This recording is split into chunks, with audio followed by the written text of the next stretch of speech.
여러분 주님 사랑하십니까?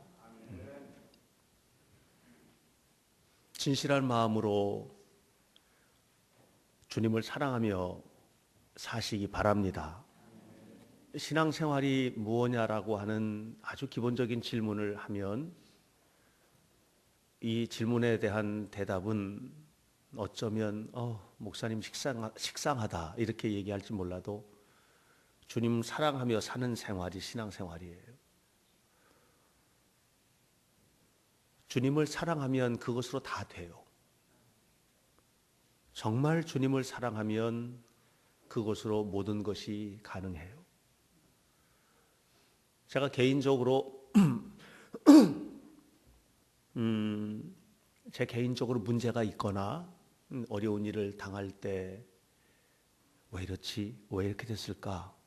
하고 나를 돌아보면 거기에는 하나가 있어요. 늘 주님을 진실로 사랑하지 못했기 때문에 그런 실수를 한 것이고 그런 잘못을 저지른 것이고 그렇게 그 사람의 마음을 아프게 한 것이고 내가 주님을 정말 사랑했다면 어떻게 내가 그런 행동을 할 수 있었을까? 돌아오는 것은 결국 주님 사랑에 실패한 것이 내 삶의 실패로구나 하는 것을 알게 돼요. 음악의 신동으로 어린 시절부터 연주 여행을 다녔던 모차르트가 6살부터 끌려다니다시피 연주 여행을 다녔다고 합니다. 유럽 전역을. 그런데 이 모차르트가 가서 연주를 하게 되면 연주하기 전에 객석을 향해서 항상 물었다고 해요. 여러분 나를 사랑하십니까? 이렇게 물었답니다. 그리고 또 재차 여러분 정말로 나를 사랑하십니까? 이렇게 물었다고 합니다. 사람들이 네, 그래요 하고 대답을 하면 그제서야 연주를 하고는 했다고 하네요. 아마 어린 모차르트가 알았던 것 같아요. 뭘 알았느냐 하면 이 음악이 받아들여지기 전에 내가 먼저 받아들여져야 한다는 사실을 알았던 것 같아요. 음악은 귀로만 듣는 것이 아니고 마음과 마음이 만남을 통해서 더 잘 듣게 된다는 것을 알았던 것 같아요. 목회를 하면서도 그런 생각을 하게 돼요. 나는 우리 교인들에게 얼마만큼 받아들여지고 있을까? 우리 교인들 한 사람 한 사람에게 박행신 목사라고 하는 개인의 삶과 인격이 얼마만큼 수준에서 받아들여지고 용납되고 있을까 하는 그런 생각을 하게 돼요. 사실 목회는 성도들이 주는 마음을 가지고 하는 것이 목회라고 생각을 해요. 물론 우리가 원론적으로 하면 하나님 주신 능력으로 한다 뭐 이렇게 할 수 있어요. 그런데 알고 보면 목회 현장에서 보면 교인들이 마음을 주지 않으면 목회가 불가능해요. 그런데 목회는 또 마음을 안 줘도 해야 돼요. 마음을 주지 않아도 목회를 감당해야 돼요. 교인들이 검은 마음을 주면 검은 마음을 토해내고 흰 마음을 주면 흰 마음을 토해내는 것이 목회다. 이렇게 일반적으로 삶은 그렇다라고 이렇게 얘기하지만 목회는 전혀 그렇지가 않다는 생각을 해요. 검은 마음을 줘도 소화해서 흰 것으로 토해내야 되고 그것이 목회죠. 인간관계도 그렇지 않을까요? 서로가 살면서 마음을 주고받고 살아가는 것이 인간관계고 부부관계도 그렇지 않나요? 부부가 살면서 좋은 마음을 받고 좋은 마음을 나누고 사는 것이 행복이죠. 그것이 안 되면 어떻게 평생을 함께 살겠어요? 그렇게 돼야 돼요. 잘 안 되잖아요. 그래서 하나님을 사랑해야 돼요. 내가 진실한 마음으로 하나님을 사랑하게 되면 그 사랑은 저절로 흘러넘쳐서 내 주변에 때로 내 마음에 들지 않고 나를 속상하게 하고 힘들게 하는 사람까지도 사랑으로 덮게 되기 때문에 그렇습니다. 우리는 하나님을 믿는 사람들이잖아요. 그러면 믿는 사람답게 살아야 되죠. 믿는 사람답게. 믿는 사람답게 하나님 앞에 살아야 돼요. 믿는 사람답게 산다는 게 뭐예요? 하나님을 진심으로 사랑하며 사는 것이에요. 이것이 믿는 사람답게 사는 겁니다. 하나님을 진심으로 사랑하면 믿어지는 것들이 너무 많아요. 하나님의 약속도 믿어지고 하나님의 말씀도 믿어져요. 그런데 하나님을 사랑하지 못하면 믿어지지 않아요. 아브라함이 하나님을 사랑했기에 본토 친척 아버지 집을 떠날 수 있었지요. 다른 사람들이 다 미친놈이라고 손가락질해도 그 길을 갈 수 있었던 것은 하나님을 믿었고 그 믿음 때문에 하나님의 약속의 말씀을 믿을 수 있었어요. 이스라엘 백성들이 가나안 땅을 침공하는 가나안 정복 작전의 첫 번째 전투가 여리고성 전투인데 하나님께서 말씀하시기를 그 싸움은 이렇게 해라. 여리고성을 매일매일 돌아라. 7일 동안을 그렇게 해라. 그러면 그 성이 무너질 거야. 하나님을 사랑하지 않는 사람들에게 있어서 그것은 개소리와 같아요. 그러나 하나님을 사랑하는 이스라엘은 그것을 진실한 하나님의 약속으로 받았어요. 그리고 그대로 행했고 하나님은 그 일을 이루어 주셨어요. 하나님은 여러분 우리의 삶 속에 정말 놀라운 은혜를 베풀어 주길 원하세요. 하나님이 여러분 한 사람 한 사람의 마음의 소원을 다 이루어 주기를 원하세요. 하나님은 여기 한 사람 한 사람을 붙잡고 여러분의 생명과 삶을 놀랍고 부요하게 이끌어 주기를 원하세요. 이것을 허락받으려면 하나님 사랑해야 돼요. 그런데 내가 하나님을 사랑하는 그 사랑보다 훨씬 큰 사랑으로, 끝없는 사랑으로 하나님은 우리를 사랑하셨고 또 사랑하고 계심을 믿으시기를 바랍니다. 우리가 하나님은 사랑의 하나님이다라고 하는 말을 이렇게 하는데 신명기서를 읽다 보면 이 헤렘이라는 히브리어 단어가 자주 등장을 하게 됩니다. 진멸하라. 여기에 이제 걸려요. 하나님이 사랑의 하나님인데 가나안 땅을 진멸하라. 2절에도 오늘 성경 2절에도 나오잖아요.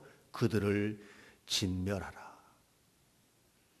하나님 사랑의 하나님이 아닌 것 같아요. 그래서 많은 사람들이 이 말씀 앞에서 하나님 진짜 사랑의 하나님이냐? 아니잖아.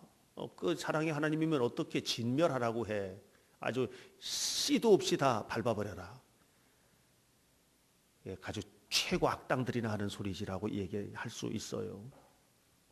그러나 이 표현이 좀 굉장히 과대하게 표현된 부분이 없지 않으나 이 표현이 가지고 있는 진실한 마음을 알아야 돼요. 이스라엘은 가나안 땅의 백성들을 진멸할 능력이 없어요. 이스라엘 백성들은 지금 애굽에서 나와서 광야 40년을 거쳐서 가나안 땅에 들어가는 이들은 가가지고 그들을 싹 몰아낼 수 있는 능력이 없는 사람들이에요. 그러므로 이 진멸하라고 하는 그 명령을 받았을 때 이건 우스꽝스러운 소리죠. 하나님 저를 알고 하시는 소리입니까? 하나님 내가 이럴 능력이 있다고 생각하십니까? 하나님 생각해 보십시오. 오합지졸과 같은 저희 무리들이 어떻게 이 일이 가능하겠습니까? 이건 도저히 불가능한 일 아니겠습니까? 이 바른 태도 아니겠어요? 그런데 진멸하라. 그것은 뭐예요? 이스라엘 백성들이 가나안 땅에 들어가서 그 땅을 차지하는 모든 과정이 하나님의 은혜로 주어지는 것임을 가르치고 있는 이야기예요. 다시 바꿔 말하면 하나님의 은혜가 떠나면 너희들은 아무것도 할 수 없는 사람이다. 네가 너에게 주어지는 모든 것들, 네가 살고 있는 모든 삶들, 네가 걸어가는 모든 걸음들은 하나님의 은혜로 주어진 것임을 한시도 잊지 마라 하는 이야기예요. 7절에서 주님께서 말씀하셨어요. 여호와께서 너희를 기뻐하시고 너희를 택하심은 너희가 대단해서가 아니다. 너희는 세상에서 제일 작은 자다. 이렇게 이야기하고 있잖아요. 그런데 그들을 택하셨고 그들을 이끌어 주셨고 그들을 통해서 가나안 땅에 정착하게 하셨고 그곳에서 풍요로운 삶을 살도록 이끌어 주시는 분이 누굽니까? 살아계신 하나님입니다. 여러분, 우리 앞에는요, 가나안 땅의 백성들처럼 정말 내가 꼭 이루고 싶은데 이룰 수 없는 엄청난 것들, 내 삶의 이 부분은 좀 해결됐으면 좋겠는데 해결되지 못하는 너무나 힘겹고 나를 고통스럽게 하는 문제들이 있어요. 하나님은 이렇게 말씀하십니다. 그들을 진멸하라. 할렐루야. 여러분들이 못해요. 그 일을 할 만한 힘이 없어요. 넘어설 수 있을 만한 능력이 안 돼요. 하나님께서 하신다는 거예요. 이게 하나님 사랑이에요. 여러분 깊이 하나님 앞에 서시기를 주님의 이름으로 축원합니다. 하나님께서 그 일을 다 이루어 주시고 이스라엘 백성들이 가나안 땅에 들어가서 살게 되었을 때 그들은 세상 모든 민족 앞에 한 가지를 얘기해야만 해요. 그것은 뭐냐면 하나님께서 하신 일입니다라는 고백입니다. 우리가 구원을 받았습니다. 하나님의 구원을 받고 구원의 은혜 속에서 삽니다. 구원받은 이후에 마음의 평안이 왔습니다. 구원받은 이후에 때로는 육신적인 질병에서 치유되기도 하고 또는 물질의 복을 받기도 하고 내 삶에 있어서 정말 골칫거리로 머릿속에 늘 남아있던 이 고통스럽고 힘들었던 문제들이 신비롭게도 해결되는 경험을 하기도 합니다. 그 순간 우리는 한 가지 알아야 됩니다. 이 모든 것을 이끌어 주신 분이 하나님이라는 것을 알아야 됩니다. 그리고 그 하나님을 말해야 됩니다. 결국 여러분 하나님을 알려야 되는 거예요. 그것이 오늘 우리들의 사명이에요. 이스라엘 백성들은 이스라엘 하나님이 택하셔서 너네들 잘 살고 잘 돼서 너희들 배부르게 살아라 이게 아니거든요. 모든 민족을 대표해서 뽑혀서 하나님 앞에 세워진 거예요. 그러므로 하나님을 드러내고 보여줘야 될 필요가 있는 거예요. 오늘 우리가 그런 은혜로 하나님 앞에 부름을 받은 것입니다. 내가 가지고 있는 은혜, 내가 가지고 있는 사랑을 끊임없이 나누는 거예요. 지난 주간에 비전교회 세미나 있었던 거 여러분 다 아시죠? 너무 많이 들어오셨어요. 원래 70명이 신청을 하셨는데 현장에 직접 오셔서 등록하신 분들도 계셔서 80명 정도가 함께 나눴어요. 너무 아름답게 잘 맞춰졌고 끝나고 난 다음에 프로그램이 다 끝나고 난 다음에도 고맙다는 인사를 너무 많이 받아가지고요. 너무 행복합니다. 근데 제가 프로그램을 준비하고 기획하고 교수들을 섭외해서 초청하고 스케줄을 짜고 하는 이 모든 과정에서 머릿속에는 하나밖에 없었어요. 그것은 내가 이만큼 능력 있는 사람임을 보여줘야 되겠다. 눈꽃만큼도 그것은 없어요. 그 모든 과정 속에서 이 비전교회 목회자들 어렵고 힘들게 목회하고 있는 이 연 결산이 교회 결산이 2,500만 원이 안 되는 정말 우리로 흔히 말하면 최하층 계급의 소득을 가진 사람들이라고 그렇게 표현하면 너무 제가 나쁜 표현일까요? 하여튼 그런 사람들이에요. 그런 목회자들이 오셔서 하는데 이분들이 행여라도 다치면 안 되잖아요. 마음이 상하면 안 되잖아요. 어떻게 하면 잘 섬겨드릴까? 내가 가지고 있는 모든 것을 가지고 내가 가지고 있는 모든 인맥을 가지고 내가 가지고 있는 모든 환경을 가지고 어떻게 하면 이 사람들을 잘 섬겨드릴까? 그 생각밖에 없었어요. 그리고 그 생각대로 섬겼고 그들은 행복했어요. 사랑하는 여러분, 여러분에게 주어진 모든 것들이 사람을 섬기고 이웃을 섬기고 하나님을 섬기고 그것은 곧 사랑인데 그렇게 사랑하며 살라는 하나님의 부르심임을 기억하시기를 주님의 이름으로 축원합니다. 이스라엘 백성들이 오해한 게 있어요. 뭘 오해했냐면 이 선민의식이라는 오해예요. 하나님이 우리를 택했다. 그것은 우리만 택했다로 이렇게 가버린 거예요. 하나님이 나만 사랑하신다. 이렇게 가버린 거예요. 이게 이제 큰 문제가 돼요. 이게. 그게 아니에요. 하나님이 우리를 택하신 거예요. 그리고 나를 택하시니 택하심으로부터 온 인류를 택하시는 하나님의 사랑이 펼쳐지기를 원하셨던 거예요. 그런데 이스라엘 백성들은 오해를 했어요. 6절 말씀에 보면 너는 여호와 내 하나님의 성민이라 거룩한 백성이라. 내 하나님 여호와께서 지상 만민 중에서 너를 자기의 기업의 백성으로 택하셨다. 나만 택한 것으로 오해한 거예요. 그게 아니에요. 그러면 하나님이 이스라엘 백성을 사랑하셨다. 그러면 다른 모든 백성들은 완전히 저주하셨고 미워하셨다. 그렇게 가게 되잖아요. 그게 아닌 거거든요. 예를 들어서 결혼을 해요. 내가 한 여자와 결혼을 했어요. 김은환이라는 한 개인 여인과 제가 결혼을 했어요. 이렇게 결혼한다는 것은 뭐예요? 내가 저를 특별한 사랑의 관계 속으로 초대한 것이고 우리 둘 사이에는 매우 특별한 사랑의 관계가 형성이 된 거예요. 아주 특별한 사랑의 관계가 형성. 그 순간, 결혼한 그 순간 김은환을 제외한 모든 여자들은 나의 원수가 되는 게 아니에요. 여러분들이 아셔야 돼요. 하나님이 택함 받은 그 순간 내가 하나님의 택함 받았고 나는 하나님의 거룩한 백성이 되었으니까 너 말고 다른 모든 민족들은 나의 원수다. 이게 아닌 거예요.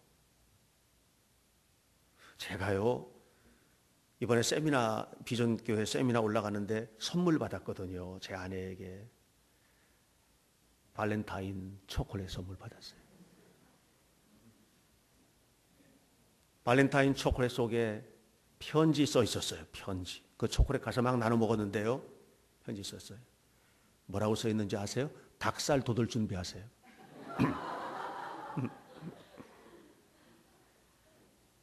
영원한 나의 애인, 나의 사랑. 그렇게 써 있었어요.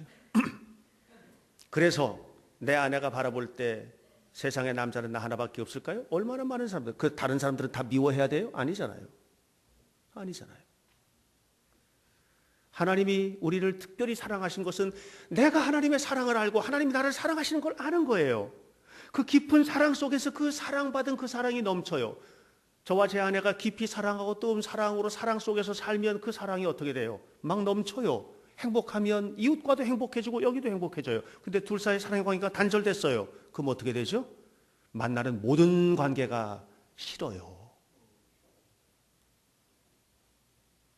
우리는 하나님과 끊임없는 사랑의 관계로 맺어진 겁니다. 그 사랑 때문에 세상 모든 사람을 사랑하며 살아야 될 소명을 부여받은 것입니다. 여러분들 이 사랑 속에 사시길 바랍니다. 이 사랑을 잃어버리면 이 사랑을 잃어버리면 안 돼요. 창세기 3장에서 아담이 이 사랑을 잃어버렸어요. 하나님께서 선악을 알게 한 나무 열매를 먹지 말라고 그랬어요. 그럼 안 먹는 거예요. 왜? 정말 하나님을 사랑하면 그 하나님의 말씀이 내게 얼마나 무거운지를 아는 거예요. 그럼 안 먹는 거예요.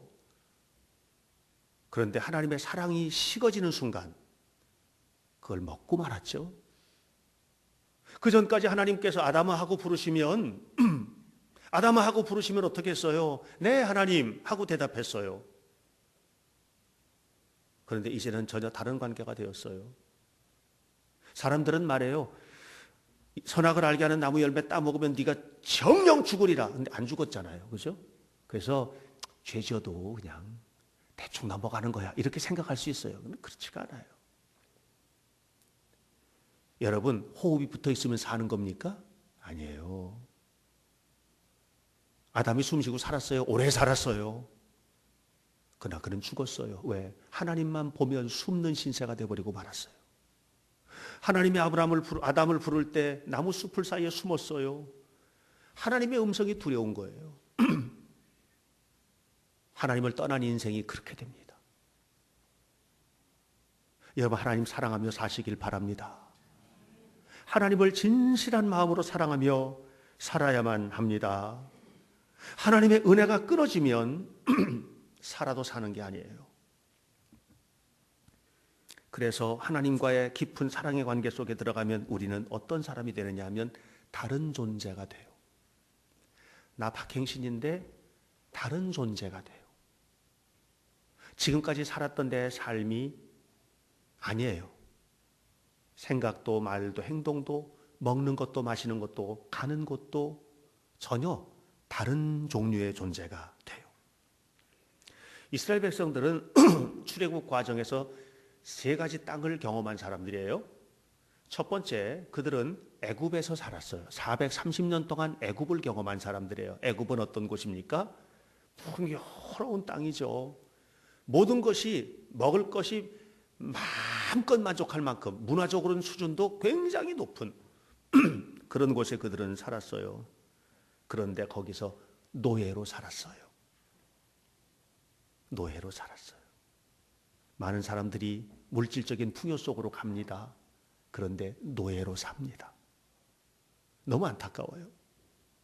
노예로 삽니다. 돈의 노예가 됩니다. 명예의 노예가 됩니다. 그래서 덜컥 걸려 들어가지고 나중에 그것 때문에 큰 문제가 됩니다. 너무 많습니다. 우리 주변에. 너무너무 많습니다. 그래서 하나님 없는 땅에서 하나님께서 탈출시켜 주셨어요. 그 땅은 안 된다는 거예요. 물질적인 풍요만 가지고 사는 게 아니에요. 성경은 끊임없이 말하죠. 사람이 떡으로만 살 것이 아니고 뭘로 살아요? 하나님의 말씀으로 살아야 돼요. 그래서 나왔는데 황무지에 40년간 산 거예요. 황무지에 40년간 산 거예요.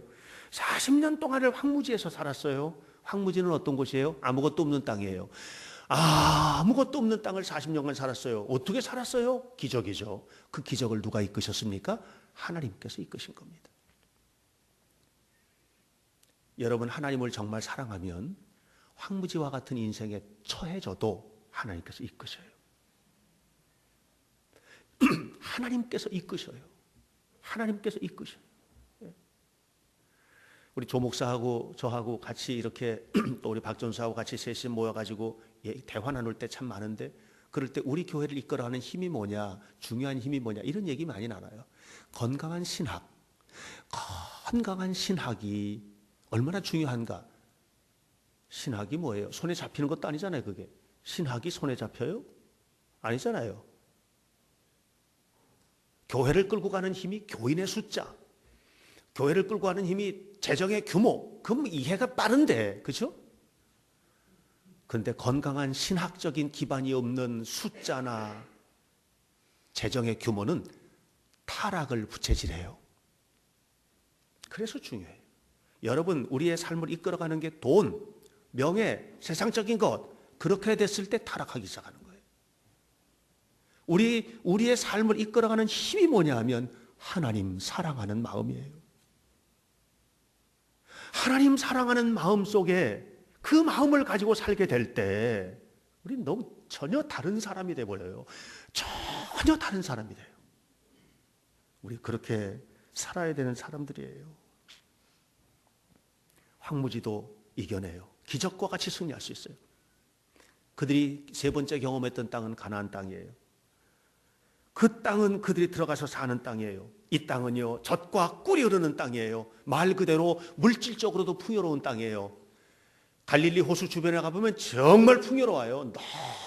너무너무 풍요로워요. 그런 땅이에요.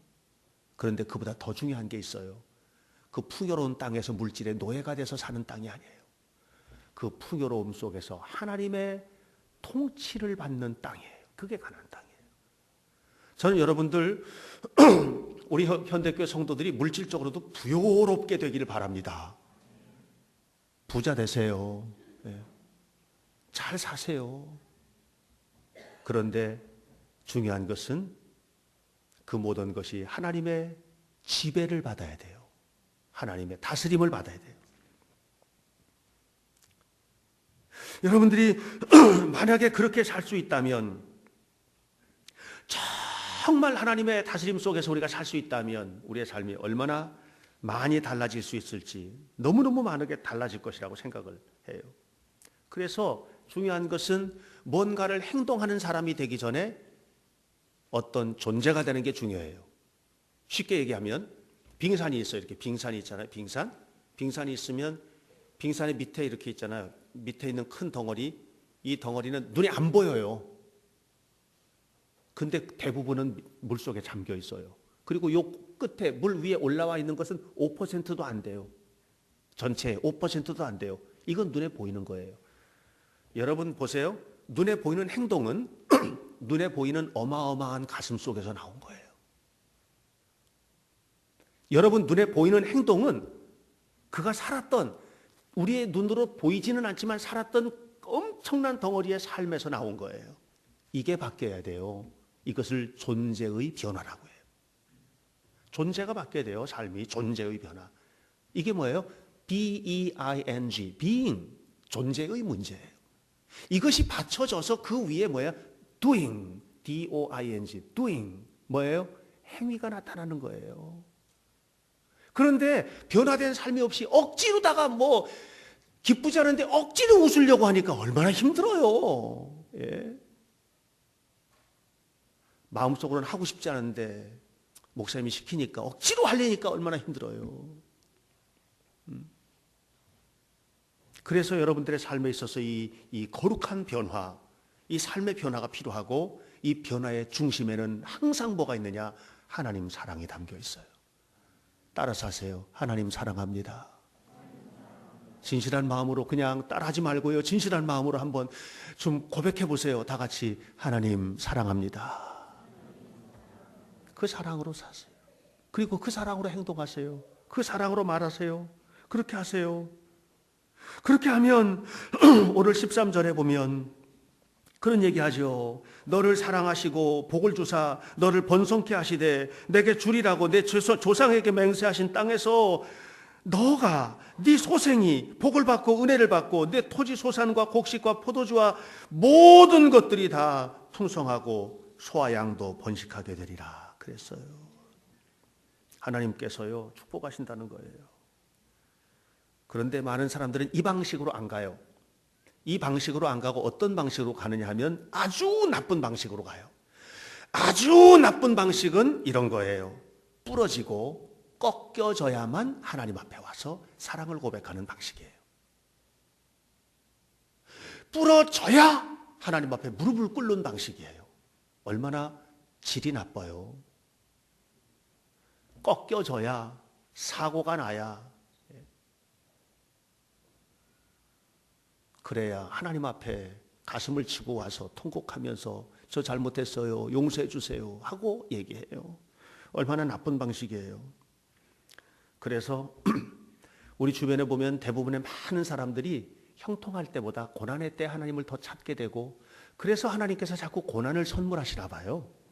우리 너무 사랑하셔서 돌아오게 해야 되는데 돌아오지 못하니까, 진실하게 살지 못하니까 고난을 선물로 주시는 것 같아요. 고난을 선물로 받고 싶으신 분들 두 손 들고 한번 아멘 해보세요. 아무도 없으시네. 안 되죠. 우리는 그렇게 가서는 안 돼요. 그냥 사랑하세요. 주님을 사랑하세요. 하나님 앞에 사세요. 하나님이 여러분 얼마나 대단해서 택하신 것 같아요. 부잣집 외동딸이라서 택하신 것 같아요. 얼굴도 못생기고 말도 별로고 성격도 더러운데 재벌집 외동아들이야. 그래가지고 줄을 섰네 사람들이. 여러분들이 그렇게 능력 있는 사람들이라서 택하신 것 같아요? 아니에요. 하나님은 아무런 조건 없이 나 같은 사람을 택하셔서 십자가의 은혜로 우리를 구원해 주신 거예요. 이 사랑을 우리가 알아야 돼요. 그리고 주님께서 말씀하세요. 너도 내 마음에 드는 사람이 되라. 너도 내 마음에 드는 사람이 되라. 어떻게? 사랑하라는 거예요. 그러면 끝없는 은혜가, 하나님의 은혜는 끝이 없어요. 끝없는 은혜가, 이 신명기 이 7장에 있는 말씀, 하나님 끝없는 은혜를 주시는 거예요. 모든 것을 주신다는 그런 약속이거든요. 우리는 다르게 살아야만 합니다. 아무거나 먹지도 마십시오. 아무 말이나 말하지도 마십시오. 분노가 생긴다고 분노를 즉흥적으로 표현하지도 마십시오. 여러분들의 마음속에 있는 것들을 그렇게 해서는 안 돼요. 자존심이 상할지라도 믿음을 저버려서는 안 돼요. 우리는 힘써서 하나님을 사랑해야 될 사람들이고, 하나님을 사랑하고 있다면 당연히 우리가 함께 사랑을 나누면서 살아야 될 사람들임을 기억하시기를 바랍니다. 제가 찬송가 540장 은혜를 많이 받는 찬송이에요. 설교 끝나면 그 찬송 부를 거예요. 찬송가 540장을 지으신 분은 우리 찬송가 중에서 가장 많은 곡을 쓰신 분이에요. 크로스비 여사. 파니 크로스비. 깐난쟁이 때서부터 맹인이에요. 장님이에요. 눈에 보이는 게 하나도 없는, 눈에 뵈는 게 없다고 그래가지고 뭐 이렇게 사는 사람이 아니고 장님이에요. 그런데요, 이 파니 크로스비의 찬송 시를 읽어보면 그보다 더 은혜스러울 수는 없어요. 눈에 보이는 게 하나도 없이 산 한 여인이 신앙으로 고백하는 세상은 전혀 다른 세상이에요. 그리고 찬송가 540장 2절을 보면 이렇게 말해요. 주여 넓으신 은혜 베푸사 나를 받아주시고 나의 품은 뜻 주의 뜻같이 되게 하여 주소서 그랬어요. 이 말이 무슨 말입니까? 주님 그 큰 은혜, 끝없는 은혜를 계속해서 부어주셔서 나의 모난 부분, 나의 왜곡된 부분 다듬고 또 다듬고 다듬어서 그래서 나를 받아주세요. 그리고 내 뜻과 주의 뜻이 하나 되는 삶을 살고 싶어요. 그런 얘기예요. 그런데요, 이 크로스비 여사가 영어권의 사람이잖아요. 원래 원곡은 영어로 돼 있는데 이 영어로 된 원곡은 너무나 은혜로워요. 너무나 은혜로워요. 이렇게 되어 있어요. Let my soul look up with a steadfast hope. 나의 영혼이 확고한 희망으로 주님만을 바라봅니다. 나의 영혼이 흔들림이 없는 희망으로 주님만을 바랍니다. 지금 어디서 눈먼 장님이 자신의 깔고 앉아있는 절망 속에서 나의 영혼은 확고한 희망으로 주님만을 바라봅니다. 그리고 이렇게 말합니다. And my will be lost in thine. 내 모든 뜻이 당신 뜻과 만나면 다 사라져버릴 때까지. 사랑하는 여러분, 신앙생활이라는 무엇입니까? 하나님을 사랑하는 것이라고 서두에서 말씀드렸습니다. 하나님을 사랑하는 것은 말 그대로 그냥 사랑하는 겁니다. 복잡하게 머리를 돌리려고 하지 마세요. 하나님을 사랑하는 겁니다. 하나님을 사랑하기 때문에 예배하는 겁니다. 하나님을 사랑하기 때문에 11조도 드리는 겁니다. 하나님을 사랑하기 때문에 봉사도 하는 겁니다. 돈 받고 하는 거 아니잖아요. 하나님을 사랑하기 때문에 헌신도 하는 겁니다. 하나님을 사랑하기 때문에 여기까지 올라오는 것도 참는 겁니다. 전혀 다른 존재입니다. 그런데 그와 같은 하나님의 사랑을 받은 하나님은 우리에게 끝없는 은혜를 베풀어 주십니다. 끝없는 은혜를 베풀어 주십니다. 사랑하는 성도 여러분, 절망이 가득한 세상을 믿음으로 살아가는 여러분, 이 세상을 살아가는 동안 여러분 모두에게 이 끝없는 하나님의 축복과 은혜가 가득하시기를 축원합니다. 그리고 이 놀라운 은혜를 세상 모든 사람과 나누세요. 그리고 그들과 함께 하나님의 나라 천국 잔치인 예배에 초대하고 함께하는 아름다운 현대교회가 되시기를 주님의 이름으로 간절히 축원합니다. 기도하겠습니다.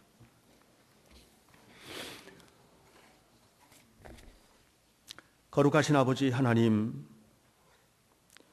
우리가 구원받은 하나님의 사람이 되었사오니 구원받은 자답게 하나님 앞에 살게 하시고 구원받은 자답게 새로운 존재가 되어서 하나님의 큰 영광을 드러내게 하시고 그리고 우리 하나님께서 주시는 끝없는 은혜를 받아서 누리는 그리고 그것을 나누는 하나님의 자녀로 살도록 인도해 주옵소서.